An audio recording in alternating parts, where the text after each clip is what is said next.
You open your investing app. You see gold sitting there, steady, shiny, dependable. Maybe it's been climbing. Maybe it's cooled off a bit. Either way, it feels safe, mature, like that reliable friend who always shows up on time. And then there's silver. Silver's moving more. It spikes, it drops. Headlines call it volatile. One day it's the next big thing, the next day it's forgotten. You look at the chart and think, should I be paying more attention to this, or is this just noise? And honestly, if you're like most people, you've probably asked yourself a simple question. If gold is the safe bet, is silver just the reckless little sibling, or is it something else entirely? Because here's the thing. 2026 is shaping up to be a really interesting year for precious metals. Inflation is weird, rates are weird, geopolitics are, let's just say, unpredictable. And underneath all of that, silver is quietly building a case. Now, I'll admit something. My name is Tim, and I spend way too much time thinking about money. Not just where it goes, but why it moves the way it does.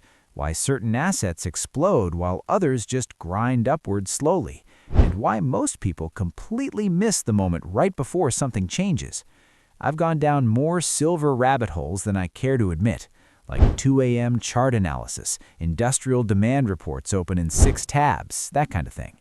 And the more I've looked at it, the more I've started to think silver in 2026 might not just do well, it might outperform gold.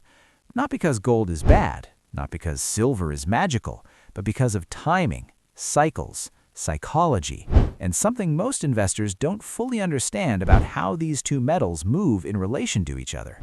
So in this video, I want to walk you through why silver could outperform gold in 2026, what would have to happen, what the data suggests, what the risks are, and most importantly, what this actually means for you and your money. Because if you understand this dynamic, it could completely change how you think about precious metals. And honestly, it might even change how you build your portfolio going forward. Let's start with something simple. Historically, silver doesn't usually lead. Gold leads. Gold is the big dog. Central banks buy gold. Headlines talk about gold. When there's fear in the system, wars, inflation, banking stress, gold is usually the first to move. Silver, it lags at first. And then it accelerates. Think of gold as the match. Silver is the gasoline. If you zoom out and look at past cycles, 2008 to 2011, for example, gold started climbing first. It was the safe haven play during financial panic. But once momentum built, once investors started piling into metals broadly, silver absolutely ripped higher. It outperformed gold dramatically in percentage terms. Why? Because silver is a smaller market. It's thinner. It takes less capital to move it.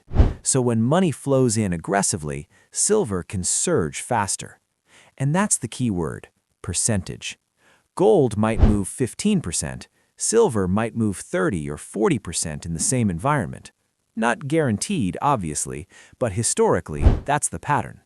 So if 2026 turns into a strong precious metals year, if inflation concerns resurface, if rate cuts begin, if investors rotate out of overvalued equities, silver doesn't need to be better than gold fundamentally, it just needs the same macro tailwind.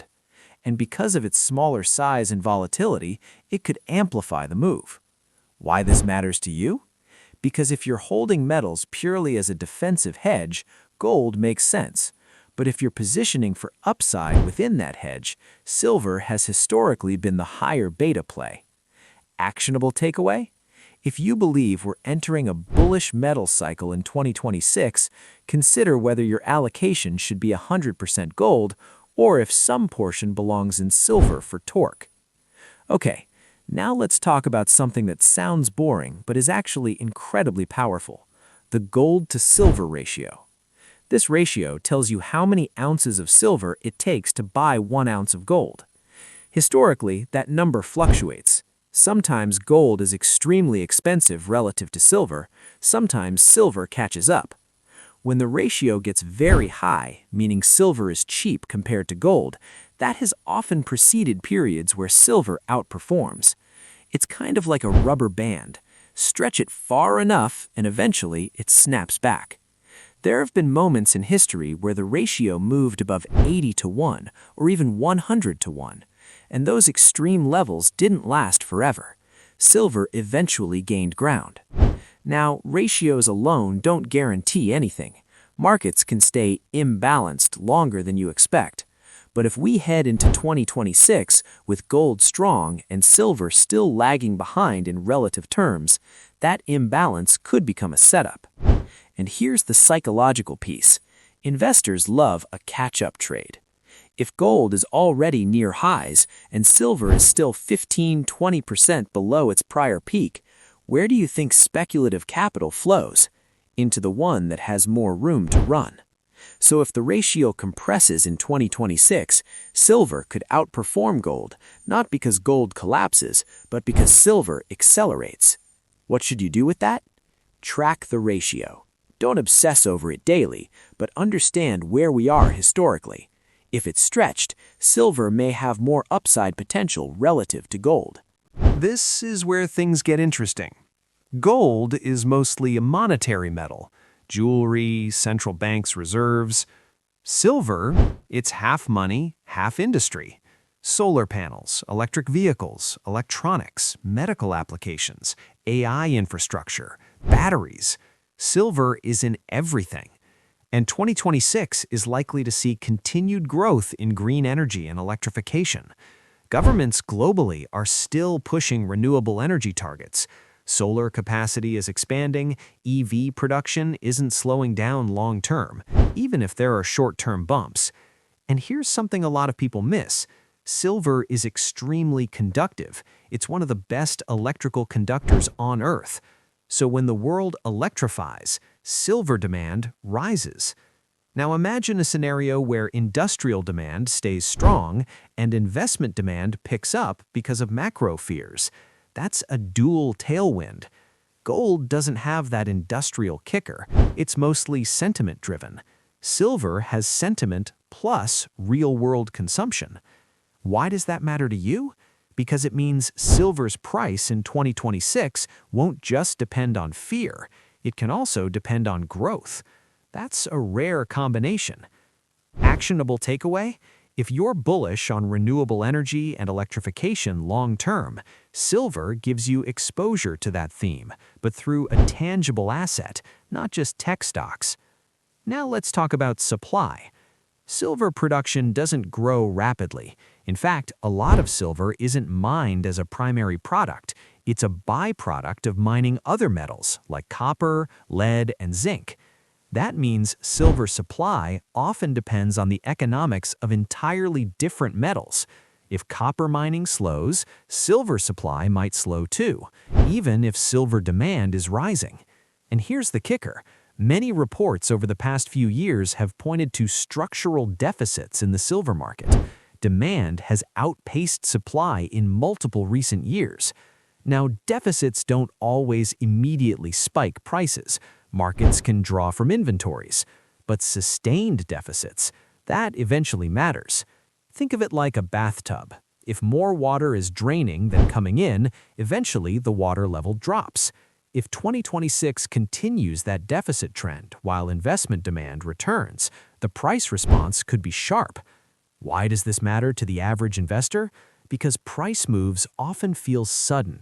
They don't gradually warn you. They consolidate, they grind, and then boom. Understanding supply dynamics helps you stay patient before that move. Actionable takeaway? If you're bullish on renewable energy and electrification long-term, silver gives you exposure to that theme, but through a tangible asset, not just tech stocks. Let's address the elephant in the room. Silver is volatile. It drops harder than gold in downturns. It swings more. It can be frustrating.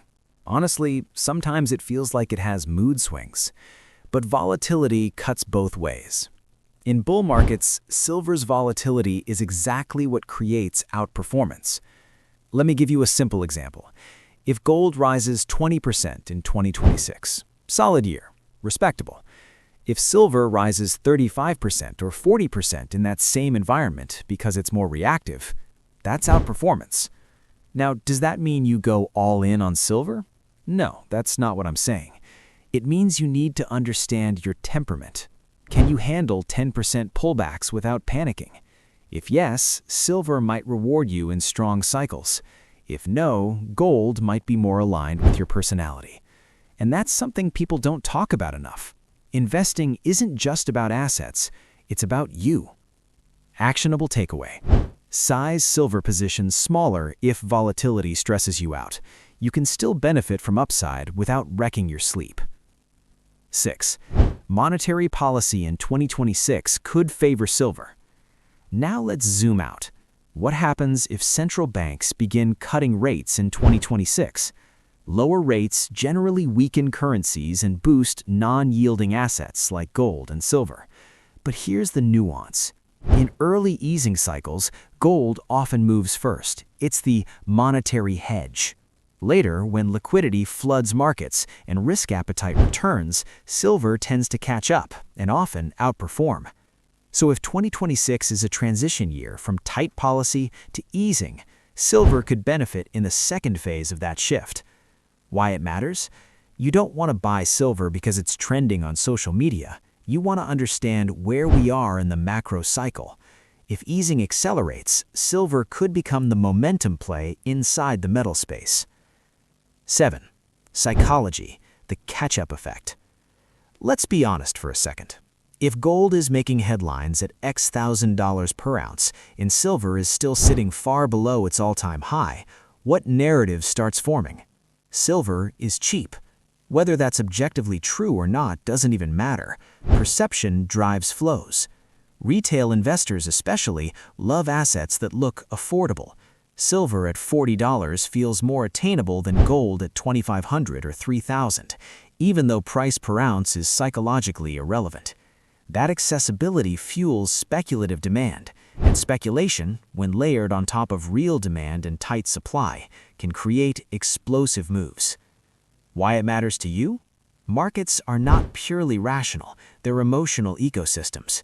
Understanding that gives you an edge. So, does this mean silver will definitely outperform gold in 2026? No.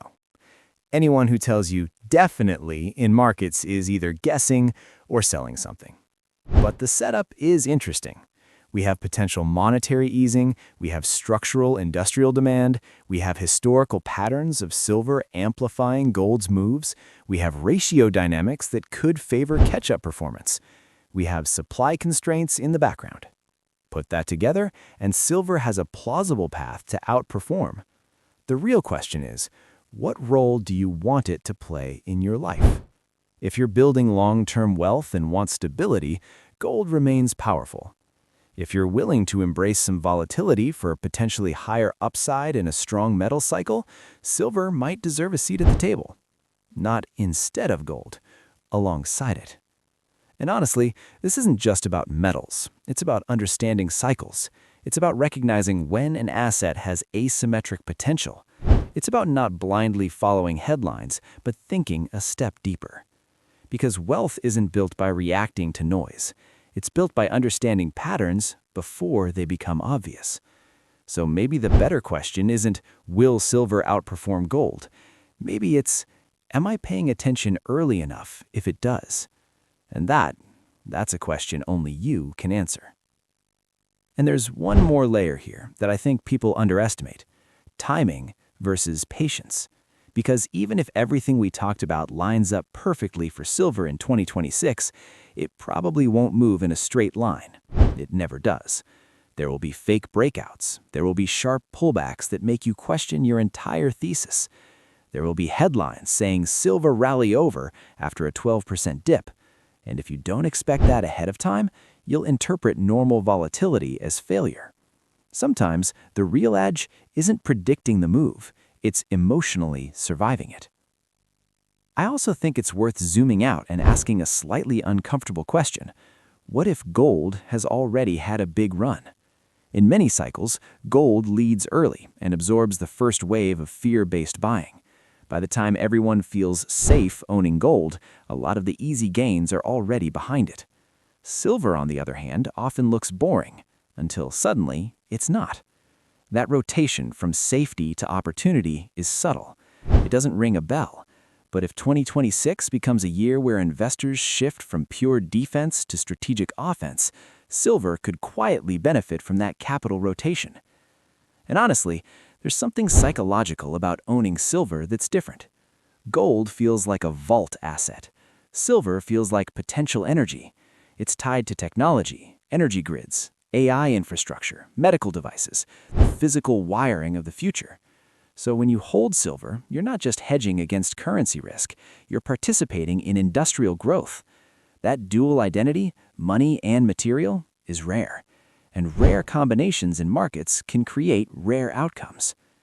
Now, does that mean you should dump everything and load up on silver? Of course not. Concentration risk is real. Balance matters. But even a modest allocation, 5%, 10%, whatever aligns with your risk tolerance, can meaningfully change your portfolio's upside profile in a strong metals year. It's less about going all in and more about positioning intelligently before narratives shift.